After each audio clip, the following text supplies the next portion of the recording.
Hey guys, Melissa Sorrentino here.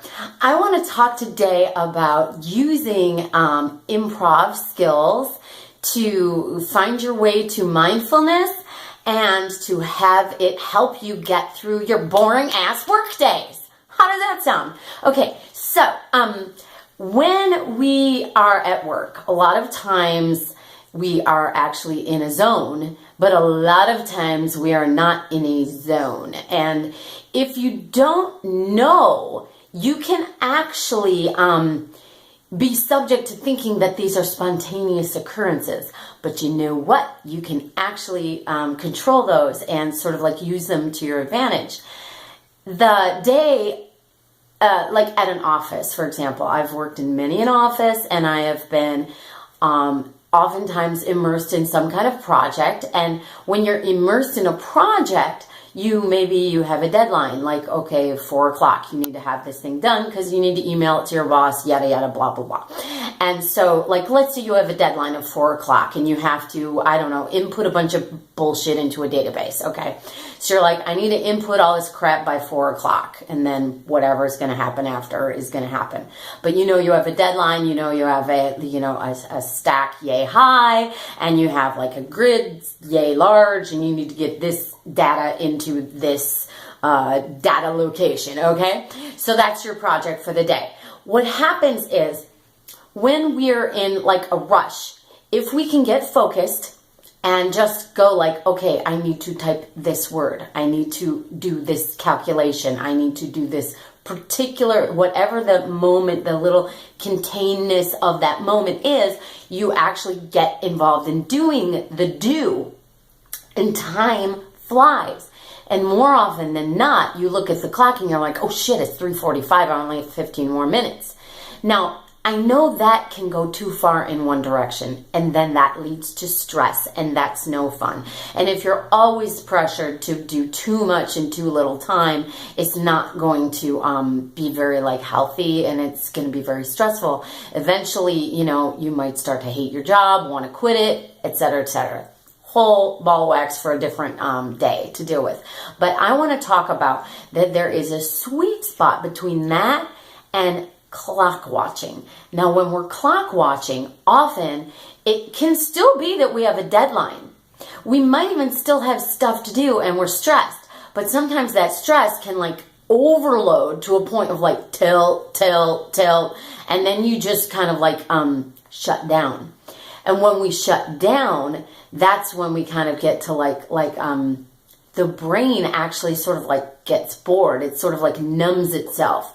And that could be because you have too much stress, but it also could be because maybe the task you're doing is too mundane and it's too boring, or maybe it's been going on too long, or maybe you have some point in your workday where for some reason, even though you may still have a to-do list of other stuff you need to get to another time, you're forced into some sort of like work real-time situation where instead of working on some project that, may bring some sense of fulfillment for having finished that project, you are just sort of stuck in some limbo point in the day where like maybe you're waiting for a call, maybe you're waiting for a piece of data before you can continue your input. But there's a lot of like waiting. There's like the hurry up and then there's the waiting.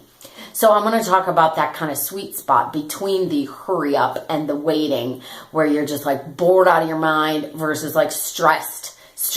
Okay. And this, in my opinion, because I've been there, I've done this. More often than not, this actually works very well. And it's the same answer that actually kind of heals both of these wounds. Okay, so that answer is mindfulness. And it works in improv scenes too. And mindfulness is just straight up being mindful of the moment that we're in. And it really does help. Let's say you are just inputting data, okay? You just need to put people's names, addresses, and phone numbers into some cells. That's very, very boring.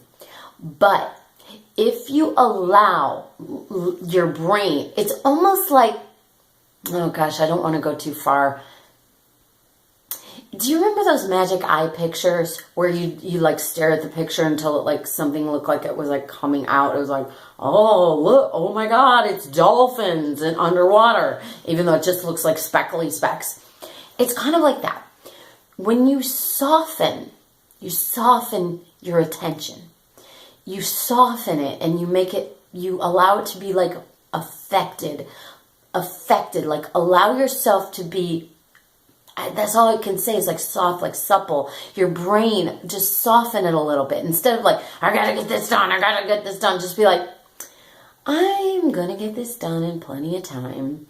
And just kind of get yourself to a more relaxed state.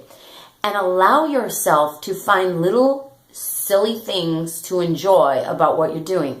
But don't like get too caught up in it, but just softly recognize things. Like recognize the shape of a C is almost a circle as you type the C. And you see, maybe you have 4 pages of people whose last names start with C. So start to kind of enjoy the shape of the C and be like, just let part of your brain find something to kind of enjoy about it. Like, or just look like visually at like the names and be like, oh, look, there's like different links of names on the, just whatever it is that sort of like takes you away from the task at hand, but allows you to just sort of like step back and like observe it. And as you soften your attachment to what you're doing, you sort of distance just part of your brain. Your hands is still typing, your focus is still looking at the spelling of these words and inputting them, or the addresses or the phone numbers or whatever. But part of your attention allows can get like a bird's eye view, and part of your attention is like close by, and it's a very relaxing state to be. When you're in that relaxed state, and this works in scene work too, you're observing what's going on from like some sort of like, directorial standpoint, while you're also tasking it out from the like actory standpoint. When you're at work, if you can do this, if you're on the stress end of the spectrum, it will relax you. But also, part of what's relaxing you is that your mind is smart. Your mind is smarter. You can't outsmart your own mind. Your mind is as smart as you. So you can't outsmart it necessarily. So if your mind was, like if you just started like eating a candy bar and watching like YouTube videos of like, puppies, your brain is going to be like, part of your brain is actually getting more stressed because it knows that the part of your brain that's trying to chill out is competing with it for your attention and focus. And then part of your brain is going to be busy getting stressed out, going, we're not doing our work, we're going to be screwed, we could get fired, we might not get this done, then it's all going to snowball, it's all going to stack up, and the stress is happening.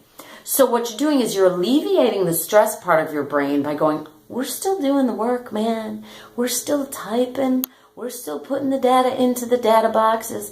And then while the other part of your brain is like, instead of that side freaking out going, this is boring, I hate my job, I hate my life, it's going, this isn't that boring, at least the paper has a texture. There's a little bit of like, okay, there's a song on the radio I can chill out to. There's like, nice, pleasant people around me. Oh, look, it's a nice day outside. Something that your mind can sort of like softly attend to that makes life nice, while your other part of your mind is kind of softly, gently attending to the work at hand. That's for when you're too stressed. The flip side of that same exact coin is when you're too bored. When you're too bored, what I recommend is find something to do that's like work related, so that you are still, doing what you're getting paid to do, you're at work, but find something to do with your brain to get deeply involved and immersed with, to keep your brain busy so it's not so bored. And the bored vacuum is going to start to fill with negativity, because that's just natural for us. You're like, I'm bored at this job is boring, I hate this job, am I going to be stuck doing this for the rest of my life? Is the rest of my life going to be boring? Am I a boring person? Oh my God, I have no goals, I have no dreams. And it's like, boom, you're just like, you're way too far out, and that's stressful too. So just kind of back that one up, back into that centered place that says like, instead of focusing on being bored, just focus on something like, I'm going to have a Kleenex. I'm going to blow my nose. I'm throwing it into the garbage can. You know, you look at the garbage can, you're like, oh, you see some crumpled letters. Oh, that reminds me I need to send that memo. I think I'll go ahead and just draft up that memo right now. I'm clicking on the memo thing. Oh, look, you know, the font is orange at the top of the page. That's kind of pretty color. Like, allow your mind to observe things that are pleasant about it, but stay in the moment. And the moments, trust me, moments unfold without you manipulating the unfolding of it and forcing that upon yourself. Let the thing just kind of run. So whether you're too stressed at work or you're too bored at work, no matter what it is, if you just rein in all the worries that are on the perimeter of everything and just get centered into exactly what you're doing right then. I'm doing the letter C last names. I am sipping this cup of coffee. I am listening to this Bonnie Raitt song on this soft rock station that I haven't heard since I was a kid. Just get very mindful of those moments. You know, my sweater feels warm and soft. Find little pleasant things to enjoy within the moment and allow the layers of your brain to sort of just keep themselves busy in a soft way, in a soft, relaxed way. I hope this is helpful. I hope I'm not a little too frou-frou out there for people to be able to understand what I'm saying. But really what I'm just kind of getting to the nitty-gritty of is very, very basic here. If you're either bored at work or stressed at work, if your work day sucks, if you're dreading the 7 more hours you have to go, or if you're stressing about the only 1 hour you have left, the same remedy of getting yourself focused and gently observing all the stimuli of each moment after the next moment is going to help you. Trust me, try it. I'll see you later. Bye, guys.